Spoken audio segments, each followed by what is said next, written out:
Ready start. सभापति महोदय, इस पर जो सुझाव आए हैं और यह बातचीत चलती रहती है कि हम अपने क्षेत्र में सफाई बंद करा देंगे, परंतु मैं कहना चाहती हूँ कि माननीय सदस्य इस विषय में ध्यान दें और मानवता के लिए इसमें राजनीति का रंग देने की कोशिश न करें। मैं अनुरोध करूंगी कि सदस्यों की जो समस्याएं हैं उनको ध्यान में रखते हुए ऐसी नीति अपनाने की कोशिश करें जिससे सहयोग का वातावरण उत्पन्न हो और उसमें राजनीति न आने पाए। हमारे सामने एक मंजिल हो कि हमें जनता का काम करना है, क्योंकि जनता के लिए हम चुनकर आए हैं। इसमें पार्टी का प्रश्न नहीं होना चाहिए। हमारे वित्त मंत्री ने अपने भाषण में कहा है कि यह गांधी जी का देश है। हम महात्मा गांधी के सिद्धांतों पर चलते हैं। मैं कहना चाहती हूँ कि केवल आपको या हमें ही नहीं बल्कि सारे देश को और सारे सदन को यह जानना चाहिए कि गांधी जी के सिद्धांत क्या थे, गांधी जी क्या चाहते थे।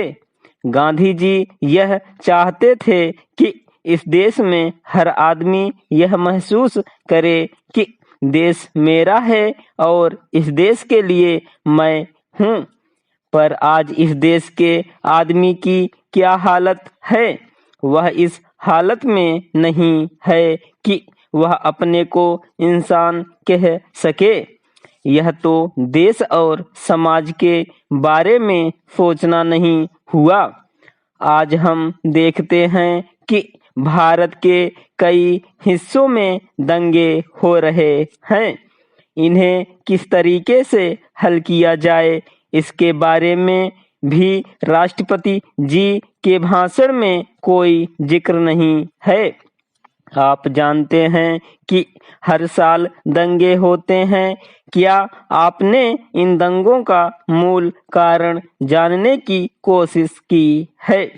इसके पीछे कौन हैं जो इन दंगों को बढ़ाना चाहते हैं? मैं जानना चाहती हूँ कि सरकार इसके लिए क्या कदम उठाना चाहती है ताकि हमेशा के लिए ऐसे दंगे देश में ना हो। यह देश के लिए बहुत कलंक की चीज है। जो दंगे करने वाले हैं, चाहे वे किसी जगह के रहने वाले हों, उनका समाज के अंदर कोई स्थान नहीं होना चाहिए। सरकार को तो इस बात की कोई चिंता नहीं है। राष्ट्रपति जी के भाषण को पढ़ने के बाद हमें ऐसा मालूम होता है कि जो आम जनता की समस्याएं हैं उनके बारे में इसमें कोई ध्यान नहीं दिया गया।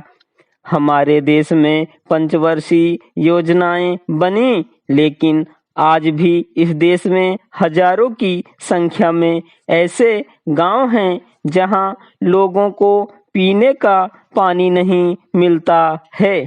किसान है जो गांव में बसे हुए हैं और उन्हें अपनी पैदावार की ठीक कीमत नहीं मिलती। आज भी ऐसे लोग हैं जो पुराने जमाने में अपने हाथ से काम करके अपना काम चलाते थे। मैं यहाँ पर आपको अवगत कराना चाहता हूँ कि मुख्यमंत्रियों ने देश में राष्ट्रीय मानव अधिकार आयोग गठित करने के केंद्र सरकार के प्रस्ताव का सिद्धांत रूप से अनुमोदन कर दिया और प्रस्तावित आयोग के गठन संबंधी कानून का मसौदा तैयार करने तथा उसके विस्तार के लिए संबंधित केंद्रीय मंत्री और 5 मुख्यमंत्रियों की एक समिति बनाने का फैसला किया है, जो अक्टूबर के अंत तक अपना प्रतिवेदन सरकार को प्रस्तुत कर देगी। कांग्रेस ने अपने चुनाव घोषणा पत्र में यह कहा था कि सत्ता में आने के 1 वर्ष के अंदर मानव अधिकार आयोग का गठन किया जाएगा, जो कानून बनाकर मानव अधिकारों की रक्षा करेगा।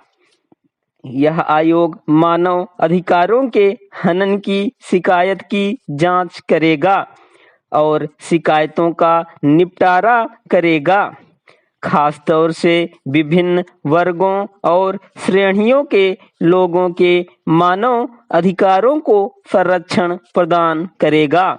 इस आयोग का स्वरूप क्या होगा और यह किस तरह काम करेगा, यह बात तो समिति की रिपोर्ट और उस पर सरकार के निर्णय के बाद ही स्पष्ट हो पाएगी।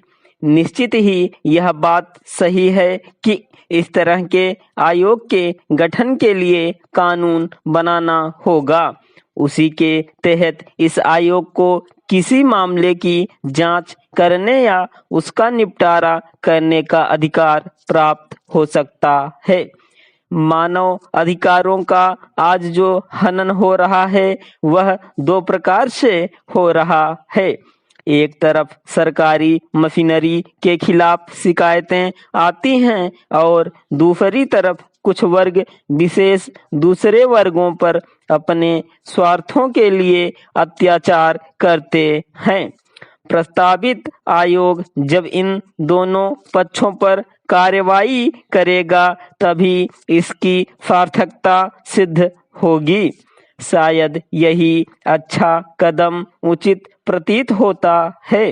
अंत में मैं आप सभी माननीय सदस्यों का आभार व्यक्त करना चाहता हूं कि आपने मेरे विचारों को ध्यानपूर्वक सुना है, समझा है और उन पर अपनी सहमति भी प्रकट की है। अंत में मैं आपका धन्यवाद करना चाहता हूं कि आपने मुझे इस प्रस्ताव पर बोलने का मौका दिया। स्टॉप।